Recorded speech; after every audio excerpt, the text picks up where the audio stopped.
Hello friends, Ram Ram. कैसे हो आप सभी। उम्मीद करता हूं कि आप लोग अच्छे होंगे। आज मैं इस वीडियो में बात करने वाला हूं आरपीएफ का जॉब प्रोफाइल।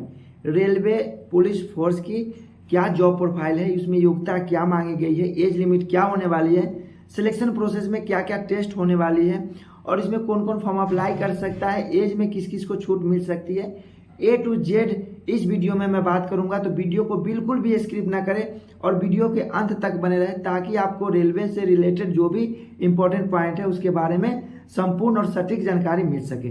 तो सबसे पहले हम इसमें बात करते हैं आरपीएफ का जॉब होती है तो क्या जॉब होती है। आरपीएफ का जो काम होती है वो रेलवे स्टेशन पर होती है और ट्रेन में भी आपका ड्यूटी पड़ती है। आरपीएफ पुलिस जो होते हैं, रेलवे पुलिस फोर्स, उसका रेलवे स्टेशन पे भी खड़ा होते हैं, वहाँ पे देखते रहते हैं कोई संदिग्ध चीज़ का इधर से उधर जो होता है उसका व्यापार को रोकता है।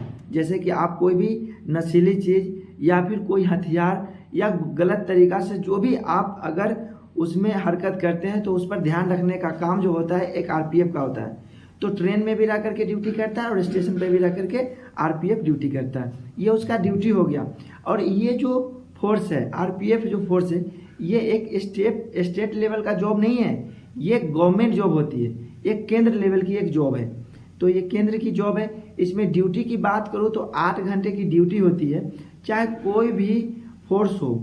ऐसे ही 8 घंटे लिमिट होती है, लेकिन अगर ज़रूरत पड़ने पर ज़्यादा भी करना पड़ता है। तो 8 घंटे की ड्यूटी होती है। अगर आप रेलवे में 8 घंटे से ज़्यादा ड्यूटी आप करते हैं तो आपको एक्स्ट्रा जो ड्यूटी करते हैं उसका पैसा आपको अलग से दिया जाता है, आपको सैलरी के अलावा। ये हो गया इसका ड्यूटी। फैसिलिटी की बात करूँ तो इसमें आपको फैमिली को रखने के लिए क्वार्टर होते हैं। इसमें रेलवे में क्वार्टर बने होते हैं फैमिली को रखने के लिए, तो आप फैमिली के साथ रहने का उसमें आपको सुविधा मिलेगा। उसके बाद जो होता है उसमें रेलवे पास मिलता है। आप खुद और अपने परिवार को कहीं घूमने के लिए या फिर ट्रेवल घर जाना हो या कहीं, तो आप फ्री में जा सकते हैं, उसमें पास बने होते हैं। ये सब फैसिलिटी जो होता है रेलवे में मिलता है। और उसमें जो होता है रेलवे मेडिकल कार्ड बनते हैं जिससे आप परिवार का और खुद का इलाज करवा सकते हैं उस कार्ड से। तो ये सब फैसिलिटी इसमें दी जाती है। और बात करते हैं खुद के साथ साथ परिवार का तो फैसिलिटी मिलती है। और पढ़ाई का भी इसमें आपको, जैसे कि आपका 2 बच्चा है तो उसका भी पढ़ाई के लिए खर्चा जो है सरकार उठाती है। 2 बच्चे का खर्चा सरकार उठाती है। अगर उससे ज़्यादा है तो उससे कोई मतलब है नहीं, आपको जो खर्चा दिया जाएगा 2 बच्चे का पढ़ाई का खर्चा दिया जाएगा। अब हम इसमें बात करते हैं छुट्टी की। इसमें आपको कितना छुट्टी मिलेगी आरपीएफ में, तो इसमें 15 दिन सीएल मिलेगी, 30 दिन ईएल मिलेगी और 30 एचपीएल, मतलब एचपीएल मतलब होता है हाफ पे लीव, तो 30 दिन आपको एचपीएल मिलेगी। ये होगा इसका छुट्टी का। अब हम इससे बात करते हैं सैलरी की। तो सैलरी कितना मिलती है कि रेलवे में, तो सैलरी जो होती है 21,700 से बेसिक सैलरी शुरू होती है। इसमें बेसिक सैलरी के साथ साथ अलग से भत्ते लगते हैं। तो क्या क्या भत्ते लगते हैं, तो इसमें लगते हैं डीए मिलता है, एचआरए मिलता है, टीए मिलता है, राशन मनी मिलता है। ऐसे छोटे छोटे बहुत सारे भत्ते इसमें दिए जाते हैं। तो वो सारे भत्ते अगर ऐड करते हैं तो 35,000 प्लस सैलरी इसमें बनती है। तो ये हो गया सैलरी का। जब आप ट्रेनिंग करते हैं उस समय जो होता है सैलरी कम होती है, ट्रेनिंग के बाद आपका सैलरी ग्रोथ करती है, सैलरी ज़्यादा मिलती है, क्योंकि बहुत सारे अलाउंस उसमें लगते हैं ट्रेनिंग के बाद, तो सैलरी ज़्यादा मिलती है। ट्रेनिंग करते समय चाहे कोई भी फोर्स में कोई भी जॉब हो तो उसमें शुरुआती में जो सैलरी मिलती है ट्रेनिंग पीरियड में वो कम मिलती है। तो ये हो गया सैलरी की। अब हम बात करते हैं इसमें ये कौन सी लेवल की जॉब होती है। तो लेवल 3 की ये जॉब होती है, 8 घंटे की ड्यूटी होती है। और उसके बाद इसमें बात करते हैं इसे पढ़ाई करने का, इसमें टाइम मिलता है या नहीं मिलता है। तो इसमें पढ़ाई करने का आपको टाइम मिलेगा, क्योंकि 8 घंटा ड्यूटी करने के बाद 16 घंटा आपको मिलेगा रेस्ट टाइम। तो उसमें आप पढ़ाई कर सकते हैं या फिर कोई काम है चाहे जो भी आपको करना होगा, 16 घंटा आपके पास टाइम रहेगा। तो उसमें आप पढ़ाई करके दूसरे कोई भी जॉब का आप तैयारी कर सकते हैं या इसमें ही आप ऊपर लेवल का जॉब पा सकते हैं, ले सकते हैं, अगर उस हिसाब से आप तैयारी करेंगे तो। अब हम इसमें बात करते हैं प्रमोशन इसमें होता है या नहीं होता है। तो प्रमोशन इसमें होता है, लेकिन इसमें प्रमोशन का एक समय निर्धारित किया हुआ है। जैसे कि आप जब भर्ती होते हैं कांस्टेबल पद पे, तो कांस्टेबल पद पे रहते हुए आपका सर्विस 5 साल हो जाता है या उससे ज़्यादा हो जाता है, तब आप डिपार्टमेंटल एग्जाम दे सकते हैं। तो आप डिपार्टमेंटल एग्जाम से क्या क्या बन सकते हैं, तो आप उसमें जो है कांस्टेबल से हेड कांस्टेबल बन सकते हैं, एएसआई बन सकते हैं, एसआई बन सकते हैं। ये सब आप डिपार्टमेंटल एग्जाम दे करके बन सकते हैं, लेकिन क्या 5 साल आपका सर्विस होनी चाहिए कांस्टेबल पद पे, अगर कांस्टेबल से भर्ती हुए हैं तो। अब हम इसे बात करते हैं योग्यता की, क्या योग्यता होनी चाहिए ताकि आप इसमें फॉर्म को अप्लाई कर सकते हैं।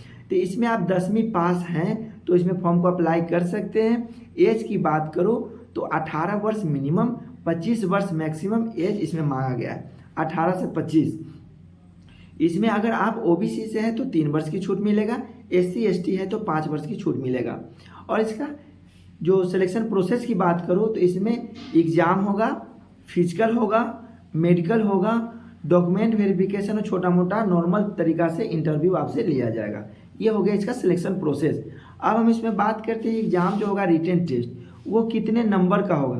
तो 120 क्वेश्चन आपसे पूछे जाएंगे, 120 नंबर का आपका रिटन टेस्ट होने वाला है। एक क्वेश्चन 1 नंबर का होगा, समय जो है आपका 1.5 घंटा का समय दिया जाएगा 120 क्वेश्चन को हल करने के लिए। अब हम इसमें बात करते हैं फिजिकल। तो फिजिकल में हाइट मेजरमेंट, हाइट का जैसे माप होता है, तो पुरुष का बात करूं तो जनरल ओबीसी के लिए 165 सेंटीमीटर हाइट होनी चाहिए। महिला जनरल ओबीसी में 157 सेंटीमीटर हाइट महिला जनरल ओबीसी को होना चाहिए। पुरुष एससी एसटी की बात करूं 160 सेंटीमीटर होनी चाहिए, और महिला एससी एसटी की बात करूं तो 152 सेंटीमीटर हाइट होनी चाहिए। चेस्ट की बात करते हैं तो पुरुष में जनरल ओबीसी को 80 सेंटीमीटर से लेकर के 85 सेंटीमीटर चेस्ट की माप होनी चाहिए। एससी एसटी में 76.2 से लेकर के 81.2 सेंटीमीटर चेस्ट होना चाहिए एससी एसटी में। एससी एसटी को छूट दिया जाता है, और फीमेल में चेस्ट का माप नहीं होता।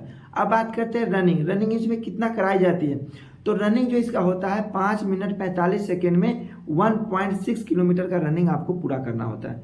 1.6 किलोमीटर का रनिंग 5 मिनट 45 सेकेंड का समय में आपको पूरा करना होगा मेल के लिए। फीमेल में बात करूं तो 3 मिनट 40 सेकेंड में पूरा करना होगा 800 मीटर का।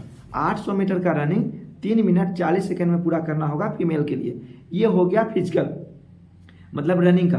अब हम बात करते हैं लॉन्ग जंप। तो लॉन्ग जंप जो है पुरुष के लिए 14 फीट है, महिला के लिए 9 फीट है। दोनों को इसमें 3-3 चांस दिया जाएगा लॉन्ग जंप पे। रनिंग में कोई चांस नहीं मिलेगा, लॉन्ग जंप में 3 चांस दिया जाएगा। अब बात करते हैं हाई जंप। हाई जंप पुरुष के लिए 4 फीट है और महिला के लिए 3 फीट है।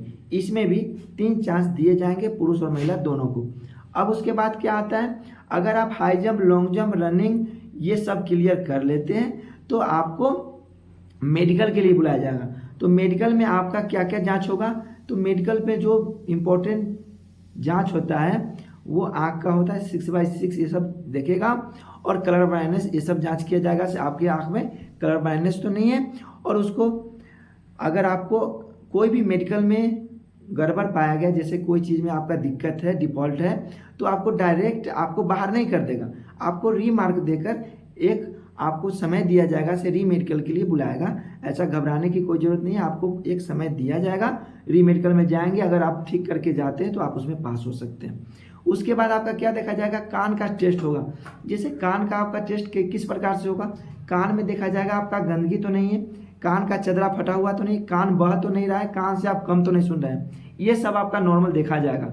अगर ये सब आप ठीक है तो आप आराम से पास कर सकते हैं। उसके बाद क्या होगा, आपका घुटने का टेस्ट होगा। जैसे आपको चला करके देख सकता है, खड़ा करा कर देख सकता है, से आपका घुटना एक दूसरे में मिल तो नहीं रहा है, क्योंकि अगर घुटना आपका मिलता है तो आप आरपीएफ के लिए फिट नहीं, क्योंकि उसमें जो होता है बहुत से ऐसे आदमी होते हैं जब ड्यूटी के दौरान किसी को पकड़ना होता है तो आपका अगर घुटना सटेगा तो आप दौड़ नहीं पाएंगे, आप कुछ दूर दौड़ेंगे गिर जाएंगे, तो इसीलिए घुटना आपस में सटना नहीं चाहिए। उसके बाद पैरों के तलवा को देखा जाता है, से नीचे का जो भाग होता है वो एकदम बराबर तो नहीं है, उसमें गैप होना चाहिए ताकि आपको उसमें फिट हो सके। तो गैप अगर नहीं है तो फिर उसमें दिक्कत हो सकती है। उसके बाद आपका इंटरव्यू डॉक्यूमेंट वेरिफिकेशन होगा जो नॉर्मल होता है, आप आराम से पास कर जाएंगे।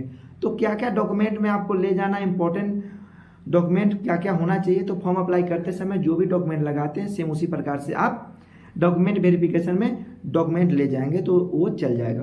तो नॉर्मल मैं बात कर रहा हूँ डॉक्यूमेंट का, 10वीं की मार्कशीट होनी चाहिए, 10वीं की मार्कशीट और सर्टिफिकेट, जाति प्रमाण पत्र, निवास प्रमाण पत्र, चरित्र प्रमाण पत्र, आधार कार्ड 4, पासपोर्ट साइज फोटो, आधार कार्ड अगर कोई भी गलती हो गया है नाम में या फिर फादर्स नेम में तो उसका एफिडेविट करा ले ताकि आपको डॉक्यूमेंट वेरिफिकेशन में दिक्कत ना हो। ये था आरपीएफ का जॉब प्रोफाइल, जो भी इम्पोर्टेंट पॉइंट था आपको मैं बता दिया हूँ। अगर इससे ज़्यादा आपको जानकारी चाहिए तो आप इसके ऑफिशियल वेबसाइट पर जा करके इसका नोटिफिकेशन पढ़ सकते हैं। और इसका जब भी वैकेंसी आएगा तो मैं आपको वीडियो के जरिए बताता रहूँगा से कितना वैकेंसी कब आ रही है, मैं इसका अपडेट देता रहूँगा। उसके लिए चैनल को आप ज़रूर सब्सक्राइब करें, वीडियो को लाइक करें, अच्छा लगे तो वीडियो को लाइक कमेंट और शेयर करते रहें, ऐसे ही सपोर्ट करते रहें। फिर मिलते हैं नेक्स्ट वीडियो में नए टॉपिक के साथ, तब तक जय हिंद जय भारत।